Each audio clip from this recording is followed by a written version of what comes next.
Point of order, Michael Fabricant. Mr Deputy Speaker, you will be aware that the House of Commons has just published a report by the independent expert panel on the conduct of Mr John Bercow. It says, in small part, 21 separate allegations were proved and have been upheld. The House may feel that his conduct brought the high office of Speaker into disrepute. This was behaviour which had no place in any workplace.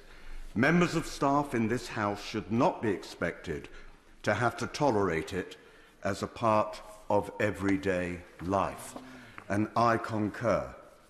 Now, there were many people in this House, I included, who tried to raise this on several occasions when John Bercow was Speaker, but nothing was done.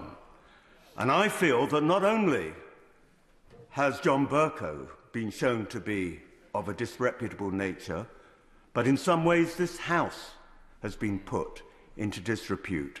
And I simply ask you, will there be any occasion for the Leader of the House to come here and make a statement about this damning report and the damning report about John Bercow, and also give an opportunity to debate how on earth this could have lasted so long, this terror of bullying? Further to that point of order, Caroline Johnson. Thank you, Mr Deputy Speaker. Mr Deputy Speaker, Mr Bercow has been shown in this report to be a serial bully, to have displayed undermining behaviour towards the staff of this House, and it describes a catalogue of dreadful conduct which is clearly unacceptable, risks damaging the reputation of this House, and must never be allowed to happen again. I have a couple of questions.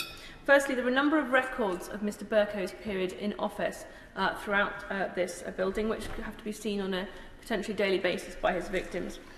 In the light of this report and the need to set history in context, is there any intention on the basis of Mr Speaker or the Speaker's office to put explanatory plaques alongside these, such as next to Mr Bercow's portrait in the Speaker's house? Is it in order, Mr Deputy Speaker, to ask if the Leader of the Opposition is happy to tolerate such bullying behaviour within his party, or whether he intends to expel Mr Bercow from the Labour Party? And thirdly, what can we do to ensure such behaviour does not happen in the future?